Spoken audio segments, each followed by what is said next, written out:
Since 2022, Russia has increasingly presented itself on the world stage as the last bastion of traditional values, positioning the country as a refuge for those disillusioned with the cultural and political direction of the West.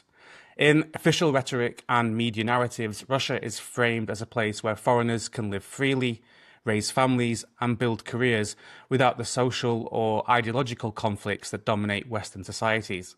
And it seems to be working, at least in part. A small but visible number of Westerners have begun moving to Russia, citing its affordability, order, and moral clarity. Many of them openly praise Russian society online, contrasting it favourably with what they describe as the instability or decadence of life back home. But this new wave is very different from the one that came before. Before 2022, most Westerners who moved to Russia did so out of curiosity, a sense of adventure, or a desire to experience something unfamiliar, drawn by its culture, language, or mystery rather than ideology. Today, the motivations are often more political, more personal, and sometimes more divisive. So this week, we ask, who are the Westerners choosing to move to Russia now? What are they seeking? What do they actually find? And how does their presence reflect Russia's changing image abroad? Welcome to Russia Unfiltered. I'm Jonny Tickle. And I'm Jeremy Morris. I'm James Pearce. So, before we get into the big questions, let's start off by saying how we each ended up here. So, I'll go first. I came to Russia in 2017 on a university exchange in St. Petersburg, and I thought it would be a sort of one-off term abroad, learn the language, read some Pushkin in the original, and sort of go home with some good stories. But what actually happened was very different. I really liked it. So after graduating from UCL in London, I came back to Russia to push my Russian language further, and then moved to Moscow. I planned to stay a year, and then 1 year became 2 years, and then 2 years became 8 years. So for me, the reason I fell in love with this place was it's certainly not political. It was fun, convenience. It's a really exciting place to live. So that was my entry point, and I'd like to hear about yours. Shall I go first then? Or shall I go after Johnny? Yeah. Okay. So You were the first of us to get to Russia, weren't you? I think so. Yeah. Yeah. And that was in the mid 1990s. I graduated from university, and in a sense, I didn't have any connection or really any knowledge or interest in Russia. It kind of just happened. And this is something maybe we come back to. People with a lack of opportunities in their home countries, right, can sometimes embrace the complete unknown. And I lived in Russia for 6 months, not knowing any Russian at all. So very, very different, I think, from both your experiences. And then I didn't. There are a lot of things I didn't like, and that might have been because of when it was, right. The Chechen War, the first Chechen War, had kicked off. I think, yeah, because it was like a daily part of my life when I first went there. People being appalled by it. And a sense of kind of the impending doom and the end of the world. But there's just something, of course, about it where it hooks you back in, right? And so I went back to the UK, but very, very quickly I made plans to live and work in Moscow, which I then did for some of the late 90s. But yeah, lots of things we could talk about. Perhaps after James speaks. Yeah, so I first went as a tourist to Russia in 2013. I actually had a Russian friend. We met on holiday. I kind of stayed in touch as pen pals. But history was my undergraduate degree, and I just kind of was drawn to Russian history for whatever reason. But I went to visit him in Moscow in the summer of 2013. So again, this is after Putin has come back for the second time. The economy was in a very strong place. You know, like £1 was 50 rubles in those were the good old days. Wow. So I went for a week, and I was in Moscow. We went all, to Kolomenskoye. I went to Vdenha. You do all the. But we also went out to Vladimir and Suzdal, because in those days we had the Lonely Planet guides, and there was all these wooden. I was like, oh, I really want to check this out. So we drove, me, him, his sister, and her friend, along the M7, and it was just very, it was different, and there was something gripping about it and very different, and I kind of left with a plan to go back in the winter. But I started my master's then, and I did my teaching qualification, and I started looking for jobs. And then, Moscow came up, so I moved to Moscow to work that November, actually. And 2 years later, funnily enough, I never finished my master's. I just then went straight on to PhD, which, got fully funded. And then I was, the rest is history, as they say. So that was how I got there. So there was no political or ideal, even family reasons to go there. Yeah, this is interesting because there definitely does seem to be, I'd say, three distinct groups of people who have moved to Russia, at least that I've met. There's the people who came in the 1990s, and I know many of them who are still here. They're established, they're married with children. Quite a lot of them have businesses. A lot of them seem to be in the hospitality sector, actually. Quite a lot were in oil and gas, and they're either retiring now or have sort of pivoted into other things. And then there's the sort of, I guess it was the group who came in the 2010s, maybe late 2000s, who often came as exchange students or English teachers for a year, and they stuck because they liked it, or they fell in love or something like that. And then there's this new group, the post-2022 group, whose their arrivals seem to be more self-consciously political or countercultural. They're no longer students, teachers, journalists, or just travelers driven by sort of curiosity. It sounds, from what I've experienced of post-2022 migrants from the West here, they're a lot more ideological than we were when we came here. Interesting. Can I ask a question about, so if we focus in and on this new, what you've identified as this new group, and I think we can say that objectively it is a new group, right? How do they, if they're not intrinsically motivated, as perhaps people like James and us, in fact, were, right? How does it, do you think they're going to fall out of love with the country, or do you think it's more likely that they come up against the cold hard realities of moving to any foreign country, right? And we could bracket language as a big part of that. And do you think that this is going to be like a passing fad, Jonny? Well, the thing is, the most of the people who move here now are politically conservative or traditionalist, and they're drawn by this narrative of Russia as some sort of moral or cultural alternative to the West. Now, if they decide to go and live in the middle of nowhere in Russia, they can live the most politically conservative traditionalist life they want. Nobody's going to touch them. But if they live in Moscow or St. Petersburg or any other big city, they're going to realize that Russia's not very conservative or traditionalist at all. Right. In fact, it's the total opposite. The divorce rate, the abortion numbers are on par with the liberal, decadent West. Well, higher, right? Yeah. Higher, yeah. We could do a thing about this, but it always shocks my students that however much you want to package it or talk about it sociologically, abortion is still seen as a form of contraception. Yeah, I think that the fact that a lot of these people are conservative, they will come here and they can create their own conservative world if they want, but that world is not Russia. That world is not Russia. No, and do you think is a low? If I may just jump in, because there was after 2022, Putin, there was a decree, so citizens from unfriendly countries who share Russia's spiritual and moral values could come on particular visas. This again is just for our listeners who might not, or watchers who viewers might not be familiar. So you could come if you share those values. Maria Butina, who she might be better known for, she was convicted for spying in the US. She's been charged with leading that effort to attract Westerners to Russia. She's a member of the Duma as well.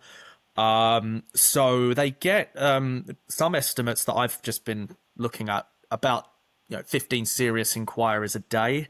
Not many from Britain yet, mostly Germany, Latvia, the US, Canada, places like this. And it is, they are conservative. They have deeply held religious beliefs. They view the West as a place where liberal values have been run amok. Go on, Jeremy. No, I'm just, I think it's just really interesting to see how, Jonny was starting to talk about this, their kind of reaction over time could tell us a lot about Russia, right? Russia from unfiltered Russia, because obviously they'll really like click with some things. Again, Jonny was saying, if they go out into the middle of nowhere, there's things that actually really chime perhaps with this American fantasy of kind of frontier, self-sufficient culture, right? But at the same time, at every step, they're going to encounter things that kind of cause cognitive dissonance, like you were kind of saying, James, about religiosity, right? Yeah, they and might I mean, come when to I Russia moved, thinking that it's this bastion of religiosity, when actually it's a very different kind of belief. It's a very different kind of belief, and again, Orthodox Christianity is different. Perhaps we'll get into that a bit later. But I mean, when I moved, certainly, I mean, most people my age, they're not the conservative ideologues you might think. None of my I'm not saying they don't have conservative parents and families. There is always, of course, in Russia some of that. You do have very religious people, but they are again, they are a minority. There has been a lot very small minority, very small, and there's been a lot of academic work that kind of really, and even journalists writing up to kind of these things, these trends about religious schools and patriotic. I never met anybody that was a member of any of these patriots or their kids or who knew other people. And more to the point, I think of my friends, my neighbours. I think of my students who I taught in universities in Russia and in schools. I don't think they want that future for their kids to grow up in. And this isn't just Moscow. Vladimir, the spiritual heart of ancient Rus, as it was. You get conservative people there, but they're still a minority. It's in the countryside. It's a provincial town, sorry. It exists, but it's a minority. Yekaterinburg is the most liberal city in the country. Go on, John.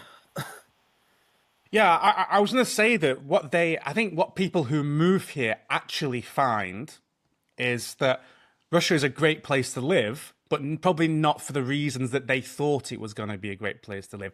So, for example, I would say that everyday life is often safer and more convenient than they probably expected. But social integration for them is going to be a lot harder than they think. That can be language, but it's also things like humor and various different social codes that can take years to understand. You're always a foreigner, aren't you? That's one thing I've, even if you speak Russian, you're still the foreign guy at work in the office. Yeah. That's definitely true. And I think many people who move here would be shocked that ordinary Russians are far less ideological than their online image might suggest. In fact, the people who move here probably are far more of this sort of Russian traditionalist idea than the actual Russian people. So do you think that they're going to get disappointed in a lot of cases and frustrated? I think so. I mean, I'm someone who loves living in Russia and has been here for donkey's years, but I myself am constantly frustrated by bureaucracy, ever-changing immigration laws. I mean, just recently, we've had new laws about SIM cards. It's just like constantly changing. And registration. I think a lot of the Americans who move here in particular, they're sort of from the libertarian bent. And if you don't like bureaucracy, you're going to have a tough time here. Because really, Russia is becoming more and more of a nanny state than any Western country. So I think, yes, they'll find things that they love, but it might not be the things that they actually came for in the first place. About the bureaucracy, I mean, just even your health insurance, you can attend a hospital for free where you live. If you move to Moscow, you have to it's a nightmare. Taking your kids to kindergarten, signing, that's a fucking nightmare. I don't know if we're allowed to swear on our own podcast, but... Go for it. You are apparently allowed to swear now. It is a nightmare. And again, they're now changing as well. This was in the news very recently. Children of foreign parents who, don't speak the language, you now have to have a proficient level of Russian to go to school. So that's another added, so that means their kids are going to be homeschooled, which some religious people might prefer that. But still, that doesn't aid integration. And I mean, there's other things. I mean, one thing I think that separates us from some of these conservative bloggers, and we'll talk about their blogging activities a bit later. We all understand that Russia isn't perfect. Yes, it's cleaner. Yes, it's safer. Yes, there's, certain things that are more convenient and so on and so forth.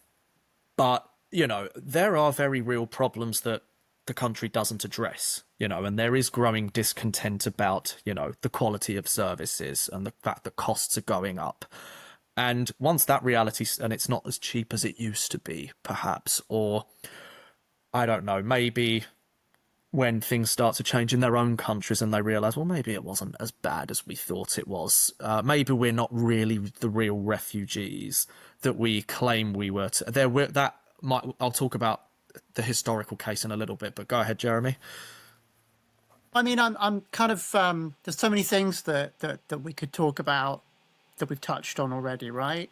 And, we don't really, we should say to our listeners and viewers, we don't script this and we try to make it as open as possible. And, we could talk more about our individual experiences because they're so different, but I think they actually will share a lot of commonalities. And one thing maybe I just wanted to come back to quickly, again, thinking of this new cohort, right? Jonny's comment about you're always going to remain the foreigner, right? And that I think is true in most places that a Westerner would relocate to. But there's something special about the Russian case that I think we should maybe highlight, which is that you're always going to be the foreigner, but that's more often than not a good thing, right? Because I think if you're a white Western foreigner, of course, that's what we're talking about. Yes, we're thinking about just keeping in mind, of course, our own experiences, but also that there's this new cohort, which generally is going to be a privileged white Euro-American, probably younger person, right? And yes, you are. I mean, this is one of the attractions, and we're not going to sugarcoat it.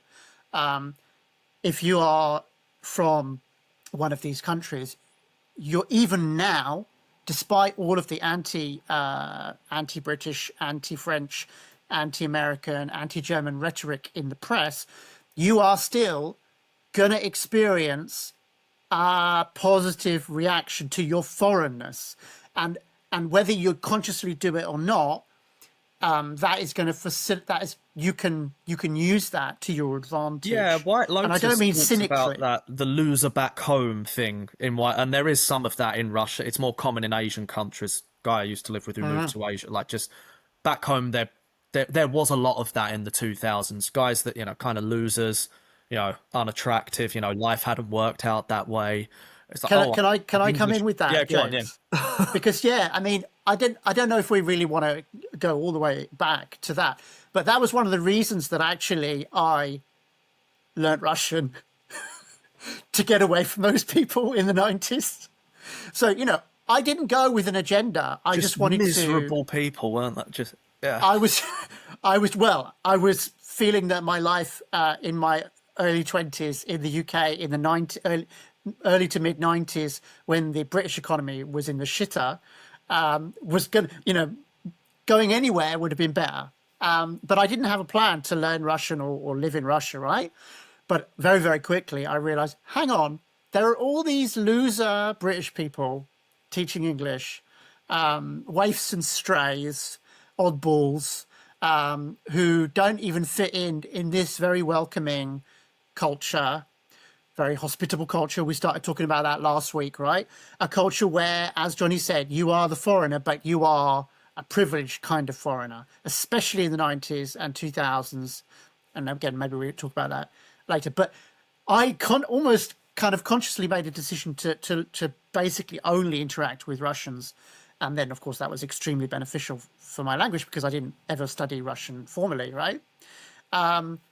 Particularly because there was the cohort around me of foreigners were generally kind of a bit weird. That made me feel quite normal in comparison. No, I think you're talking about that like the 90s is different to today. It's definitely not. There are some, in Moscow in particular, there are some places that you might call an expat pub. Now, It used to be Silvers. maybe 10 or 15 years ago, they were definitely expat pubs. Like everyone was an expat. Now, because there's far fewer, I mean, these are people who would describe themselves as expats. That's why I'm using that word, even though I don't really like it myself. And nowadays, there are far fewer. But I personally get this, like, if I walk into a pub and I hear people speaking English, I want to leave the pub. I want to leave the pub. yeah. And it was very different to when I first moved to Russia and I heard that. I thought, wow, for people of my own, I can go and have a talk with them, and I'm not speaking in sign language and broken English and broken Russian. Now I want to run away to the other side of the city, basically. I mean, so I don't think that has changed that much. And a lot of these people who came in the 90s, what basically happened was they built a life here, and either they were successful here and stayed, or they weren't successful and they're just stuck. And they're just stuck, yeah. And we all knew people like that. And I mean, these guys, this new cohort, they might get stuck. I mean, you were talking about, you walk in a bar and you hear that. I was always like that, and I also got tired of the conversations. Oh, you came to Russia. How long have you been in Russia? Oh, do you like... I got fed up of that. So learning Russian and actually just having other friends where I didn't have to... Someone just wanted to practice their English for free. That used to get on my nerves a bit. But Butina, she hosts monthly receptions for new immigrants, doesn't she, at Moscow's House of Nationalities, and they have monthly meetups as well, different pubs, and they post it on social media. You know, there was also, again, just to throw in some facts here, because we know people come here to get their news. Nizhny Novgorod, they've set up a scheme to attract 7,000 migrants. Vladimir, there's Dobrograd, which is like a private community development, and they're really aggressively targeting these new conservative foreigners. The apartment's about sort of 50,000 euros is the going, which, again, by our standards, is cheap. And I can understand why, oh my God, an apartment for 50 grand?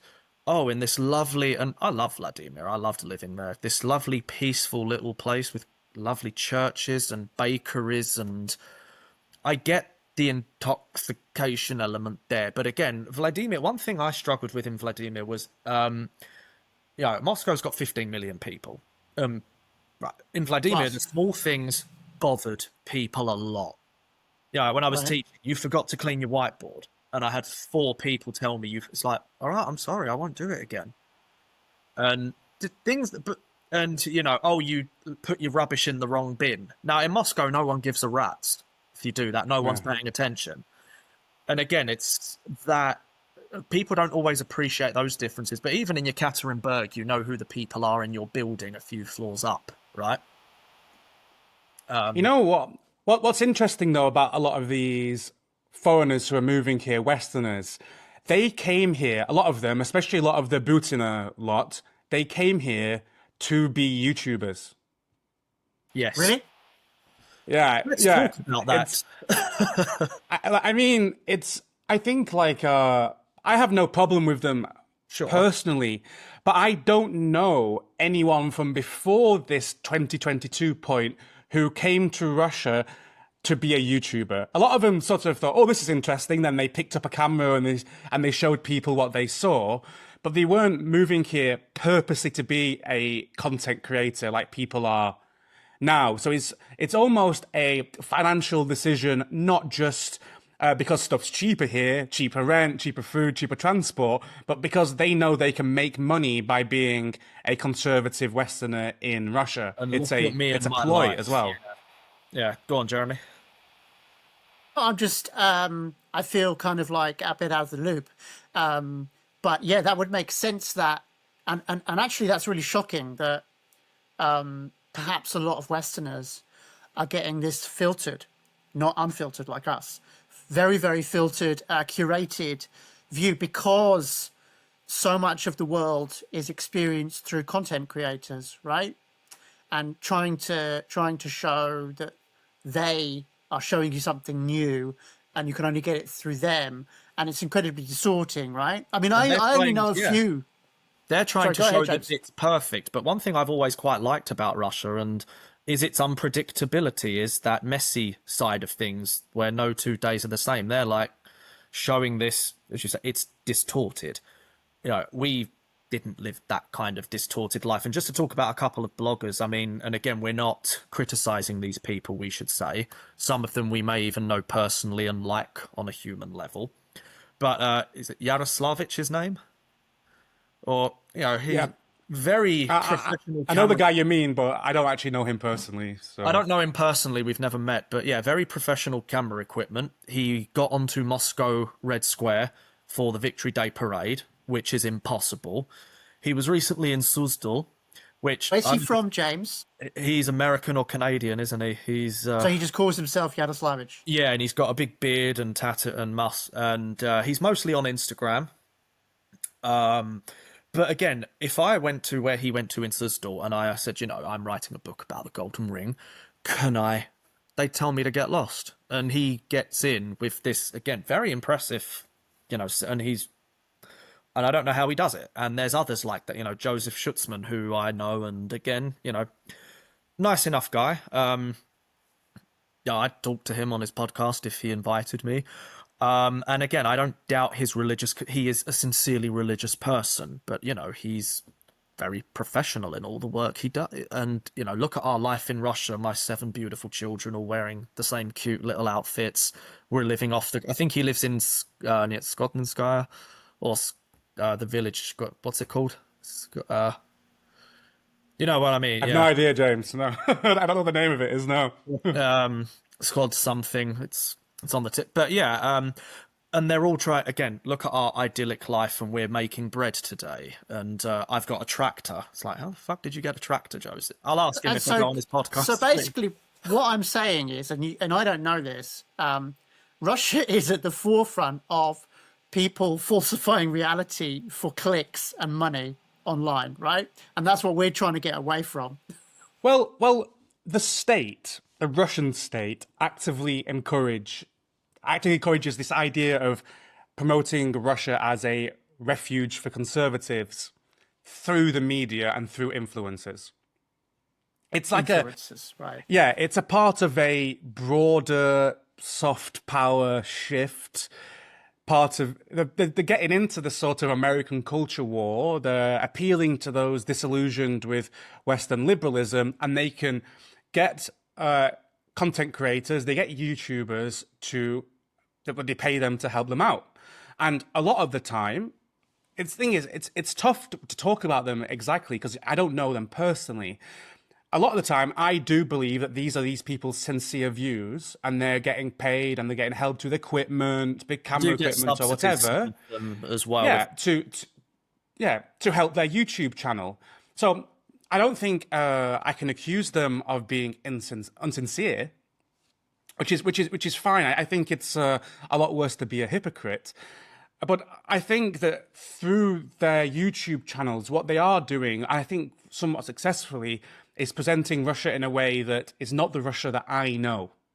And I think this sort of thing that the state is pushing now attracts a mix, I would say, of genuine admirers and then opportunists. Yeah, and we are genuine admirers, but again, we like Russia for how it is, not how it should be or how some might like to portray it as.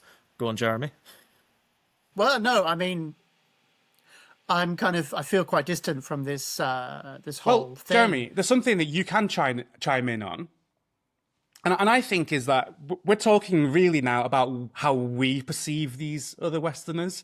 It'd be interesting to talk about how Russians perceive these Westerners. Because we all know, I mean, if you've ever been to the smoking area of a bar to take a phone call and you speak in English and you end the phone call and you're suddenly surrounded by half the bar Yeah. wanting to say, "Oh, where are you from? What did you do?" Yeah, And yeah, sometimes sometimes it's a nice, beautiful girl you'd like to speak to, and sometimes it's just a bunch of chaps who will say, "I want to talk to you about football." So it's very interesting. Oh, politics often as well. So people are interested in us, but I'm curious how the perception of these people who move now is, because I don't know if you've had this sort of experience. I don't think that Russians take this sort of blanket praise very well. It's like if you're more realistic, then of course you Russians say, "Oh, you're not from here. Why are you saying that about my country?" Even if they completely agree with the criticism you're giving. But then again, if you come out and give 100% blanket praise, I think it comes across as insincere. Yeah, yeah. I mean, you could almost say that they. Well, I think this is true actually. Again, a lot of countries. I do think it is particularly pronounced in Russia, in that people come with both negative and positive preconceived ideas, and yeah, regardless of their own political beliefs, Russians would be quite, why'd you say that when you've just come here, or why'd you say that as a foreigner? You don't know. So I think you're onto something, Johnny. We could almost call it like a radar for the people with rose-tinted spectacles, right? Yes. Or, if you come and you're looking for anti-Putinists, people would be like, what? Equally, they would be, what planet do you think you've landed on? But yeah, I mean, what I have to add to this, again, is to contextualize it, right? And to say there is a continuity, in my view, and I'd be really interested to see what you guys say, which is, again, one of the things that links our talk today to the talk we had last week, is what I think is a deep and abiding affection and positive feelings that almost all Russians have for Europeans and Americans, actually. Again, it's maybe even just almost a cliche now, but, a lot of Russians are the most Americophile of anyone. Anglophile, although that's perhaps again changing. Francophile, Germanophile. Generally, one of the things that makes Russia a great place for us, people like us, to live in, is that there's a huge amount of privilege that we can leverage because Russia Russians still looks generally up to have Europe a because very it's a European high country. opinion, and like Johnny said, it can make itself known even in all different kinds of everyday life experiences. Being in a bar, again, once, like, our circumstances are totally different, but even just a few years ago, I thought I was in a Moscow bar for the first time in years, because I don't generally spend a lot of time in Moscow bars. And I was with, ironically, I was showing a bunch of Ukrainians around, and the Ukrainians were speaking English, and a Dagestani guy actually came up to us and said, "Look, I want to show you around. I want to meet you all tomorrow and take you to my workplace," which also happened to be a very interesting cultural destination that I will not name here. And I was kind of internally laughing, saying, well, I always thought it was a stereotype that, that just speaking English will get that kind of attention. And it was sincere attention. He phoned me the next day saying, "Jeremy, where are you? Where are your guys?" And I was like, yeah, I don't think it's going to work out today. Because I had other things to do. And I didn't want to be the cultural mascot. And there's even an academic literature about foreigners as cultural mascots in Russia and places like Russia, in former Soviet states. Chime in there, because just a history of certain foreigners going, because there have been different waves of foreigners. I mean, obviously, we've talked about the 90s, where up to 100,000 Westerners, businesses, journalists, hucksters, kind of bankers, they all went in search of money. But I mean, we're English. I mean, something that our audience might not know. So the first English people that we have going to Russia were refugees after the Norman invasions. Harold's daughter, Gita, she goes after the massacre at Exeter via Denmark. She marries Vladimir Monomakh. I can never pronounce that. Monomakh, yeah. She's Yes. Kievan princess. She's even on frescoes in some of Kiev's monasteries. The Kievan princesses. Who was her grandson? King Harold's. It was Alexander Nevsky. So the Russian royals up until 90 had a drop of English blood in them. But again, English refugees were escaping. The Normans committed genocide in the north, where Johnny's from, and it's pretty bad. Yeah. You can't imagine refugees going to Russia today. They sort of, we're escaping. It's like, well, there was once an actual genocide in England that the people were escaping from. Let's not. But going further forward after Mongol rule, you had tradespeople going back. They found a country they didn't understand because Russia had been isolated from Europe for about 250 odd years. Foreigners lived in a kind of ghetto called the Niemiecka Sloboda, which means foreign settlement, but it was very privileged ghetto, the Niemiecka Sloboda. Very, very privileged. It's old Kitai Gorod in Moscow. You then go further forward, Catherine and Peter recruited people to come build Russia, bring the new, so that doesn't happen anymore. You don't get Western tech specialists post 2022. They were all Scottish. A lot of Scots. Lermont. Right. Again, 19th century, you had more marriages, as well as trades. They would join the army, many of them, fighting against Napoleon and the Crimean War against. And then again, you fast forward to the Soviet Union, those that came under Stalin mostly ended up in the Gulag, even if they were devout communists. So there have always been, the point I'm trying to make here with my long-winded history, blame it on the day job. There have always been different waves for different reasons for foreigners to come to Russia, and this, I think, is just a natural progression of that. Go on, Johnny. I think what's really interesting about this is that all of the people you mentioned, and I know some other ones as well, the first person to build the Bolshoi Theatre was British. There's all sorts of big buildings around Russia, by Moscow, that were built by Brits, and they were all coming people doing business. So what I noticed, what everyone you said, people, maybe apart from refugees, people were moving to Russia. And nowadays, the people you tend to meet are moving away from something rather than to something.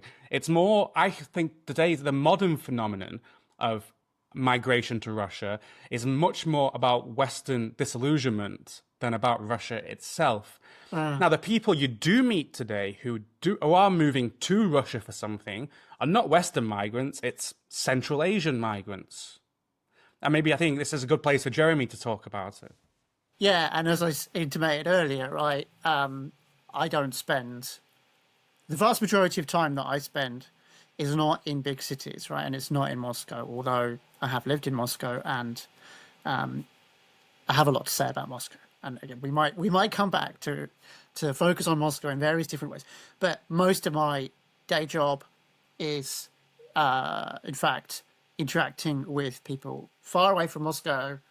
And this is something that, once again, that our kind of audience or the kind of people that we're talking about come to Russia with this complete ignorance, don't they? That actually a huge amount of the economy is serviced by different types of Central Asia or Global South migrants, right? And so they are those coming in, very visible, right? And, they're people that I interact with because if you want, and this is something that connects to what Johnny, you were talking about earlier, people coming thinking that they're going to have this idyllic ranch frontier life, right? Well, to get your foundation laid, you need to know some Armenians. To get your fence put up, you need to know some Uzbeks. To have extremely cheap, almost indentured labour, exploitative stuff done, day labouring, construction, you need to know some Tajiks, or you need to know some people that know some Tajiks, right? And actually, I write about this quite a lot in my recent book that came out this year. it would be a mistake to talk about foreigners coming to Russia without acknowledging that what we started with today was a tiny number of extremely privileged people coming for, as you've intimated, largely ideological and quite perhaps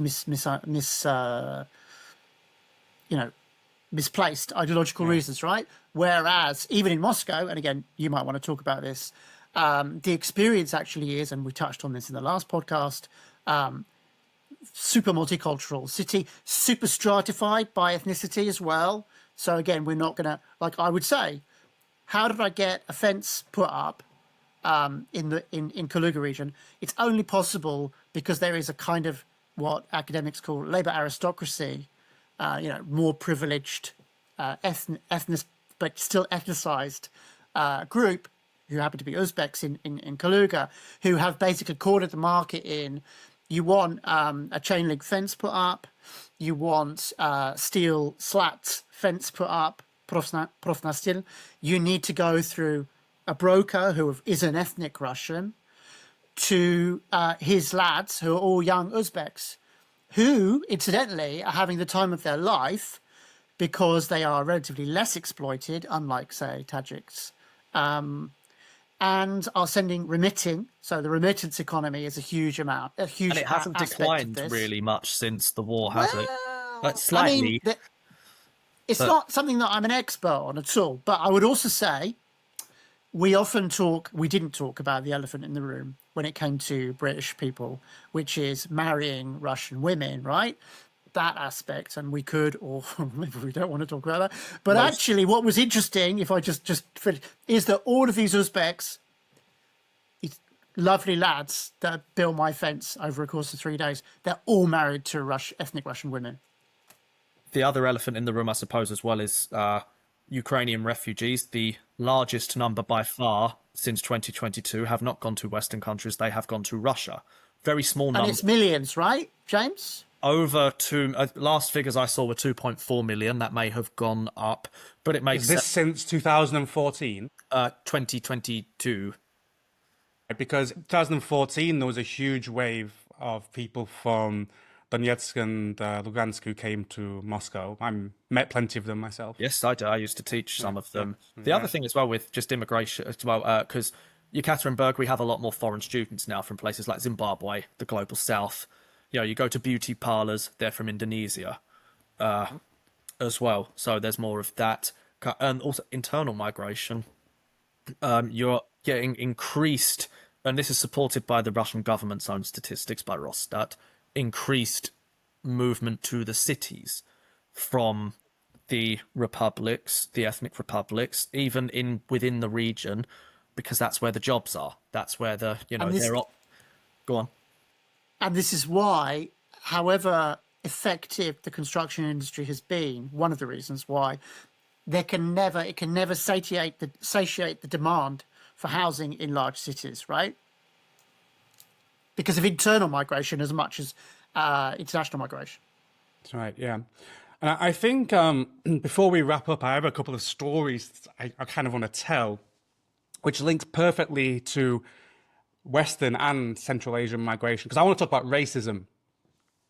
The first bit of racism, and I don't know if this is a phrase, positive racism, perhaps you'd call it, in my towards me, and negative towards Central Asians. Nowadays, if you fly into Russia from abroad, you'll likely, as a Westerner, you'll be put aside and asked you have to go and speak to the FSB. You have to have an interview. It's happened to me numerous times now. Me too, yeah. But since the attack on Crocus City Hall, it's actually got faster for me because all the Central Asians are put off to one side and are made to wait. And all the sort of white Western Brits, Americans, I shouldn't say white, actually. I don't think race matters. I think it's more about passport. Brits, Americans, they sort of jump in the queue for their interrogation. So they're not going through very quickly, but it's a lot faster than it used to be. I've noticed that change since Crocus City. And I've also noticed something else as well. Earlier this year, I had to go to Moi Documenti, which is like a local government office where you get bureaucracy done. And I noticed the people who were working there are overworked, overstressed Russian women for the most part. They spoke, I want to say, very rudely, very meanly to most of the foreigners who were there. Tajiks, Uzbeks, for the most part. When I got to the front of the queue and asked for help, I think it was with my SNILS, my tax number, they were the kindest. They were escorting me to places instead of just saying, go over there, go over there, go over there. So it's not only people, it's also, I think, the state which treats us, even though we're officially from unfriendly countries, I get treated a lot better as a British person, as a migrant here. Yeah, My life here is a lot more smooth and comfortable than if I was from Tajikistan. I had a similar experience at my documentary. Like, they're just pleasantly surprised to see you there when I had to renew my registration not too long ago. I mean, about the passport thing as well, I remember this is going back till 2014 now. I was up at Petrovsky Boulevard and I crossed at a red light, just jaywalking. And there was a police, I didn't see him, but he just pulled me over and he said something I didn't hear. And I said, with a clear accent, sorry, I'm late for work. And then he, documenty, pожалуйста, give me your documents. So I pulled my passport out. And of course he sees, United Kingdom. And then he said in English, says, red light, you no go. And he let me go. He was obviously looking for he heard the accent, but yeah, because not an argument to get into. But there's been negative racism as well, but it's usually political. It's, you hate us. It's like, no, I don't, I'm here. Go on, Jeremy. I'm not sure I have any particularly interesting anecdotes. I mean, I think it was you, James, that on social media you made a comment about people being a bit miserable in the summer. Because we should say, again, exactly, you're both absolutely right. I have incredibly positive service encounters because I'm a foreigner, but also because, unlike our native country, service culture is a thing. Having said that, in the summer, you said, people were a bit more miserable than normal in some of your interactions, James. I think it was you. And I did a blog post based on this, saying that kind of this probably did reflect, particularly maybe some of the economic problems as a result of the war. And yeah, I was kind of it also may be because I don't spend very much time in Moscow. I was shocked by some of the rude encounters that I had with people just doing what you were just saying they do to other people, which is like, go on, F off. I don't want to be dealing with you. And I also, because there are a lot of jobs to fill, I think that there is some pushback against managers now. It's like, I will find another job. Go F yourself. I mean, we should also say that anybody in any service position in Moscow is almost certainly working in an ultra exploitative environment. Yeah. And of course, it's perfectly understandable if they want to shout at the occasional slightly slow foreigner. So my anecdote was changing money, which of course you have to because you can't use any cards that are Swift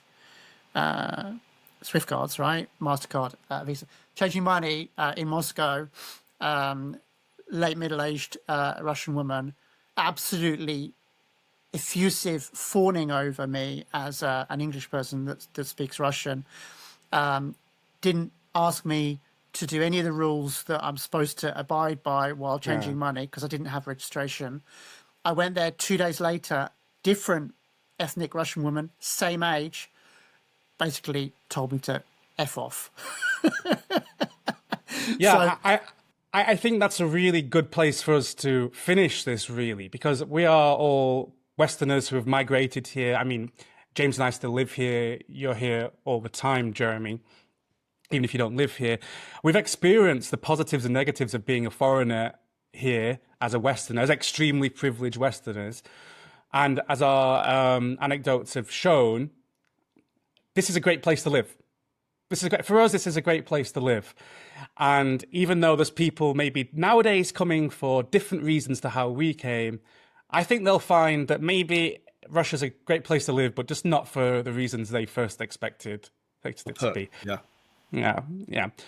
So that's us finished, I think. So thank you all for watching our episode 2 of Russia Unfiltered, and we'll be back next week. Goodbye.